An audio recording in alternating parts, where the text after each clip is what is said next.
because now all I do is... Okay, traders, got a lot to cover. Hope everyone had a great trading day. To start with, I just want to go through the short we talked about yesterday. So we ran right to this level, and this is what you have to do. You have to act. You have to be presumptuous. In other words, you have to assume that the trend's going to continue, right? It's the only way that you're going to make money in a market like this. So you can see consistently how we've been riding that line. 50's pointing down here. We thought earlier in the week that we could flip and run. That did not happen. We ran right into the resistance line. That was it. Boom. So when we broke that level we talked about yesterday, that was it. And now we're below the 21 going into GDP tomorrow at 8:30, PCE tomorrow at 8:30. There's a lot of data that's coming out at 8:30 tomorrow morning that you're going to want to watch. And on top of that, you have Powell speaking at 9 a.m. and there's some other data I'm going to go through in a minute that you're going to want to make sure you watch. So if you take a look at what's going on, the question is, that's great. Now what do we do? Well, I would really start watching these levels and seeing if you can hold 620. Are we going to kind of come back down more? Are we going to reverse tomorrow? Well, it's really going to be dependent upon the GDP. But if you're looking at what's going on right here and you understand how RSI works, it's really hard to say that you're not going to roll right back down. I mean, this is kind of telegraphing that roll down. So keep that in mind. I think that's really very important for us to understand. You know, you're right at that level where there's a lot of inflection points, but there's no reason to not retest this entire level. Zero. So, this is something that we shorted in the trading room. We've been short. Puts worked very well today as well. But you're seeing a breakdown of large cap tech, and considering that they're consumer driven, that shouldn't really be that surprising. Let's get rid of all these segment lines and start over. So this was a really simple trade, and I don't think this is over. So we have Bitcoin, where the miners are essentially forced to sell their Bitcoin in order to pay back loans that they took out for growth. Okay, the rumor is that they're even selling equipment. If you look online, you can actually find websites where people in Southeast Asia and Europe are breaking up their mining equipment, and when they're breaking it up, they're putting it online on video to sell it at discount. So before, where you couldn't get any of their products for like a year because of this, now you can get them at a discount at Best Buy. So when I did a very simple channel check, I could get anything I wanted. It was not hard at all. So what does that mean? It means that consumers are getting weaker, and we know that, right? So here you are at that 21 day, and let's blow this up a little bit. And then we're setting up to reverse. Now, I'll show you the reversal pattern that we executed on today, but what you want to watch is you want to watch this lower low. You want to see if you're going to actually break. So in other words, if you're not going to break, you're not going to break, right? That's not rocket science, right? I'm not telling you anything you don't know. You can look at this level for yourself and figure it out. But what you want to do is look for these patterns, be able to identify these patterns yourself, and then benefit from them, right? That's your goal. Your goal is to come up with a system that you can replicate over and over again. So this morning when we were watching this, right, this is what we were looking for. So you see that level right there? That's the close of the first 15-minute bar. See that wick right there? See that wick right there? Wicks are price rejection. So we open, right? We close here and then open at the same bar, unable to get above that, break down. And then as soon as we encapsulate this bar, we know what this pattern is, right?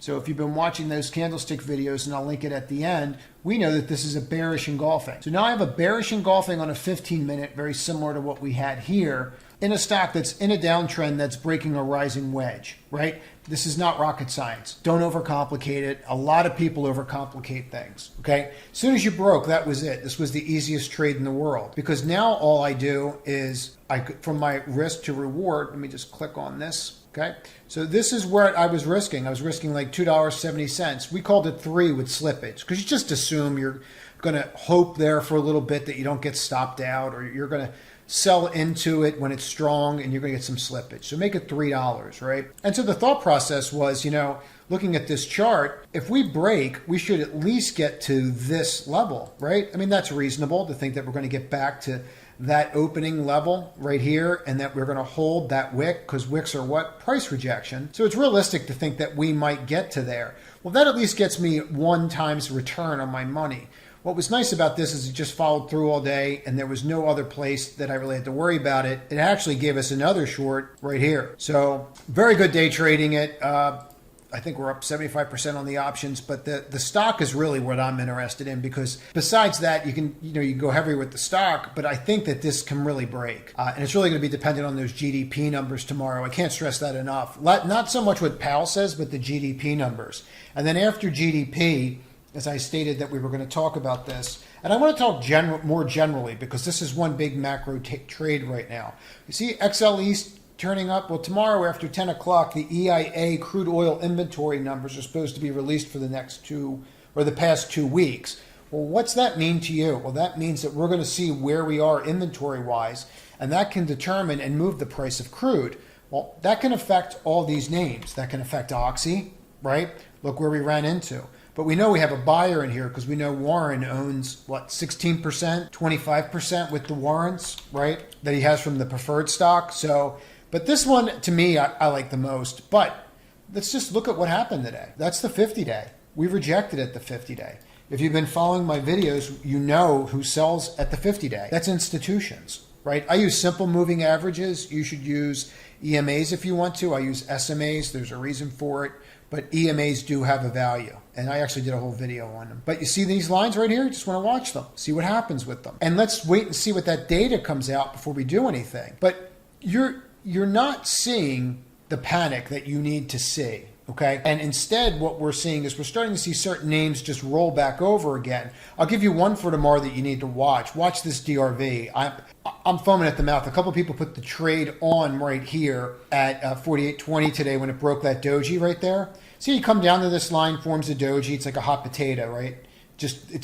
Nobody wants to touch it. I guess you'd call it a hot stove, not a hot potato, because you say don't touch that. Meanwhile, the potato you throw at someone.